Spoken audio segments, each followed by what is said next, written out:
High বন্ধুরা, সবাই কেমন আছো? আশা করি তোমরা সবাই খুবই ভালো আছো। আর আমিও ভগবানের আশীর্বাদে ভালো আছি। চলো, অনেক দিন পরে ঘুরতে যাব, তোমাদেরকেও সাথে নিয়ে যাচ্ছি। আর এখন বাজে সকাল 6:30, তাও হালকা হালকা রোদ উঠছে সূর্য মামার সাথে সাথে। আর এই যে আমরা বেরিয়ে পড়েছি টলি ফলি ব্যাগ গুছিয়ে সব করে। আর এখন আমাদের ক্যাবও এসে গেছে। এবার ক্যাবে উঠে আমাদের যেতে হবে ধর্মতলায়। আর সবাই আজকে খুবই খুশি, অনেক দিন পর ঘুরতে যাচ্ছে। ঘুরতে যেতে কার না ভাল লাগে বলো, সেই রকমই। আর আমাদের কলকাতা প্রাণের শহর, কি সুন্দর লাগছে সকালে। এখন তো অতটা ভিড় নেই মর্নিংয়ে, না ট্রাফিক না কিছু। আর রাস্তার চারদিকে এরকম সুন্দর করে ফুলও হয়ে আছে, বেশ ভালোই লাগছে। আর কত বড় বড় বিল্ডিং তোমরা দেখতেই পাচ্ছ, অসাধারণ লাগছে এই সকালটা। আর এইবারে দেখ, আইটিসি রয়্যাল বেঙ্গল হোটেল কত বড়, দেখো দেখতেই পাবে। গাড়িতে যেতে যেতে তোমাদের দেখিয়ে দেবো, সামনেই সায়েন্স সিটি আছে। গাড়ির ভেতর দিয়ে তো ভালোভাবে দেখানো যায় না, জানি এইভাবে দেখানো যায় না, তবু মুখটুকুই দেখালাম তোমাদের যে এইটা সায়েন্স সিটি। চলো আমার সাথে থাকো আর ভিডিওটা দেখতে থাকো। আর ভিডিওটা ভালো লাগলে অবশ্যই কমেন্ট করো। আর এইটা দেখো, এই বিল্ডিংয়ের ভেতরে এটা কিন্তু বন বন করে সবসময় দেখি ঘোরে। কি আছে না আছে এটা কি আমি কিছুই জানি না, তোমরা যদি কেউ জেনে থাকো আমায় কমেন্টে বলবে অবশ্যই। আর এই দেখো সায়েন্স সিটি দেখা যাচ্ছে অল্প অল্প। চলো যাই হোক, আমরা এখন পৌঁছে গেছি ধর্মতলা। আর ধর্মতলায় আমরা আমাদের গাড়িটা ভেতর দিকে নামিয়ে দিয়েছিল। আর এই যে বাসটা আমরা যাব রায়পুর ক্রুজারে, এই বাসটা আসে কিন্তু 8 নম্বর গেটে, মেট্রোর 8 নম্বর গেটে। আর আমাদের এই 8 নম্বর গেট খুঁজে পেতে খুবই কষ্ট হয়েছে, চারদিকে ঘুরে ঘুরে পাচ্ছিলাম না। তারপরে অনেকজনকে জিজ্ঞাসা করার পরে পেয়েছি। পিয়ারলেস হোটেলের ঠিক বিপরীতেই কিন্তু এই বাসটা দাঁড়ায়। আর আমরা বসে গেছি আমাদের সিটে। চলো দেখতে থাকো, পুরো ভিডিওটা কেমন লাগে দেখার পরে অবশ্যই কমেন্টে জানিও। আর আমরা বাড়ি দিয়ে একটু ব্রেড বানিয়ে এনেছিলাম পিনাট দিয়ে, সেটাই খাচ্ছি। খেতে খেতে দেখছি গঙ্গা দেখা যাচ্ছে, মা গঙ্গা, একটু নমস্কারও করে নিলাম। আর কি বলো তো, অনেক সকালে বেরিয়েছি তো, সেই জন্য কিছু খাইনি চা ছাড়া, তাই অল্প করে নিয়ে নিলাম। ইবু সোনাও ছোটো, তো খিদে পেয়েই যাবে বলো। আর এখন বাসটা দাঁড়িয়েছে। এইটা কটার সময় ঠিক বলছি, দাঁড়াও।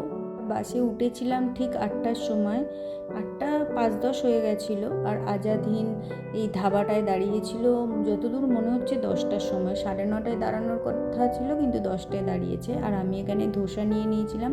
আর ইবুর বাবা নিয়েছিল মটরশুঁটির কচুরি আর মটরশুঁটি আলুর তরকারি আর লস্যি। আর আমি নিয়েছিলাম চা। আর আরেকটা কথা বলতে চাই, এই বাসে যদি তোমরা ট্রাভেল করতে চাও তাহলে করতেই পারো, খুবই কমফোর্টেবল। আর বায়ো টয়লেটও আছে, এর মধ্যে প্যান্ট্রিরও ব্যবস্থা করা আছে। আর আমরা এই ফার্স্ট টাইম গেছি বাসে করে ঘুরতে, আমাদের কোনো অসুবিধা হয়নি, বরঞ্চ ভালোই লেগেছে।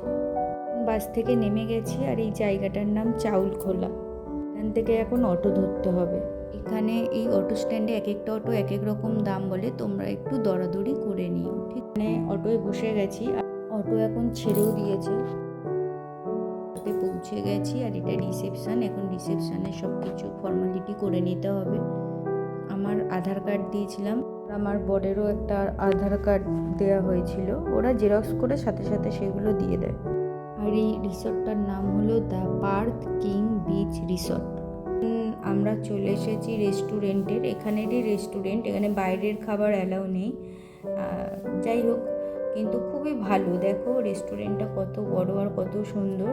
আর খাবার দাবারগুলোও কিন্তু অনেক ভালো ছিল।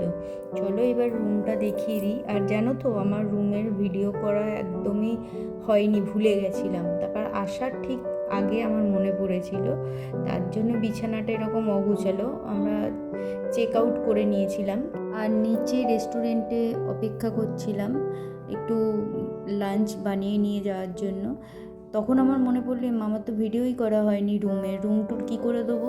তোমাদের বন্ধুদের, আমার ফ্যামিলিকে। যাই হোক, তারপরে এখানে একটা স্টাফ দাদাকে বললাম যে দাদা আমার একটা ছোট্ট ইউটিউব চ্যানেল আছে, আমার তো রুমটার ভিডিও করা হয়নি, আমি কি একটু করব? বললো যে হ্যাঁ হ্যাঁ করতে পারো, কোনো প্রবলেম নেই। যাই হোক, তোমাদের ঢুকে দেখিয়ে দিলাম যে একটা কাবার্ড আছে, ওখানে তোমরা জামা কাপড় রাখতে পারো, একটা সুন্দর আয়না আছে, আর একটা ছোট্ট ফ্রিজ আছে, কোল্ড ড্রিঙ্কস বা যে কোনো সফট ড্রিঙ্ক তোমরা ওখানে যে কোনো জলও হোক রাখতে পারো।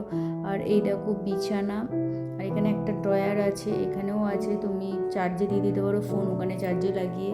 আর টিভি আছে, দুটো চেয়ার আর সোফা আছে, আর এরকম তোমরা ভিউটা পেয়ে যাবে, ওটা মেন গেট ছিল, আর সমুদ্রও দেখা যাচ্ছে। এবার বাদ বাকি ভিডিওটা আমি আবার তোমাদের পরে দেবো।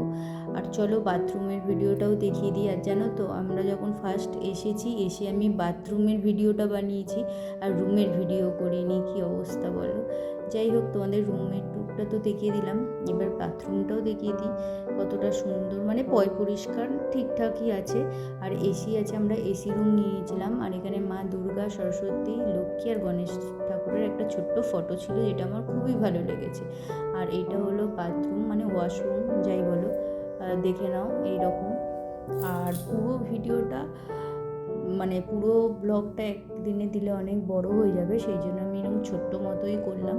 নেক্সট ভিডিওতে আবার দেখাবো রাতে কত সুন্দর লাগে এই রিসর্টটা, খুবই ভালো লাগবে রাতে, আরও বেশি সুন্দর। আর কি খেলাম না খেলাম এই কদিন, সেগুলোও তোমাদের সাথে শেয়ার করব। যাই হোক, আমার ভিডিওটা কেমন তোমাদের লেগেছে সেটা অবশ্যই কমেন্টে জানিও। আর দেখা হবে নতুন ভিডিওতে। সবাই ভালো থেকো, সুস্থ থেকো।